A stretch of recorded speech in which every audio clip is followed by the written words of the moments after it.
ఆంధ్ర తెలంగాణలో తక్కువ ఫీజులతో high quality results ఇస్తున్న ఏకైక సంస్థ Tirumal IAS institute. Betting apps promotions పై నమోదైన కేసులో విచారణ అయితే సాగుతోంది. తమ సంపాదన కోసం బెట్టింగ్ ప్రమోషన్స్ చేసి ఎందరో ఆత్మహత్యలకు కారణమైన వారిపై కేసులు నమోదు చేసి సుదీర్ఘంగా విచారిస్తున్నారు.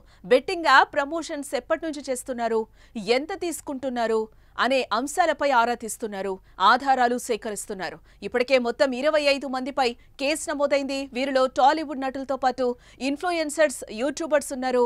వీరంతా పెద్ద తలకాయలు.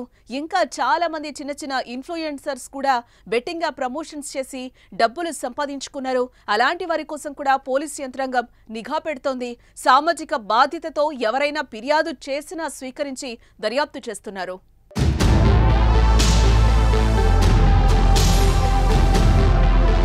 కేసు విచారణలో భాగంగా TV anchor Vishnupriya, social media influencer Rithu చౌదరిలను పంజాగుట్ట పోలీసులు గురువారం విచారించారు. విష్ణుప్రియను 11 గంటల పాటు విచారించగా రీతూ చౌదరి విచారణ 5:30 గంటలకు పైగా విచారించి ప్రశ్నల వర్షం కురిపించారు పోలీసులు. తొలుత ఇద్దరిని వేరువేరుగా, అనంతరం కలిపి ప్రశ్నించారు. బెట్టింగ్ యాప్లకు ప్రచారం చేయాలని ఎవరు సంప్రదించారు, ఎంత పారితోషికం ఇచ్చారు, ప్రచారానికి ఒప్పందం ఎప్పుడు, ఎలా జరిగింది, ఏ అకౌంట్ల ద్వారా ప్రచారం చేపట్టారు అన్న విషయాలపై ప్రశ్నలు సంధించి జవాబులు రాబట్టారు.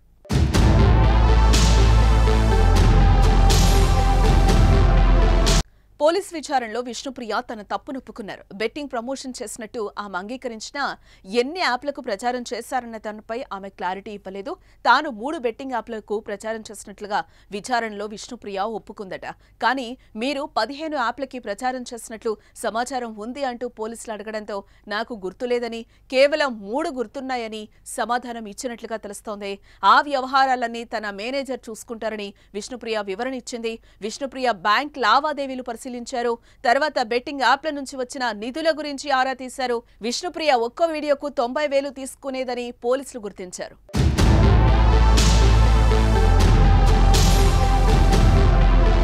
విష్ణుప్రియ విచారణ సమయంలోనే రీతూ చౌదరి సైతం విచారణకు హాజరైంది.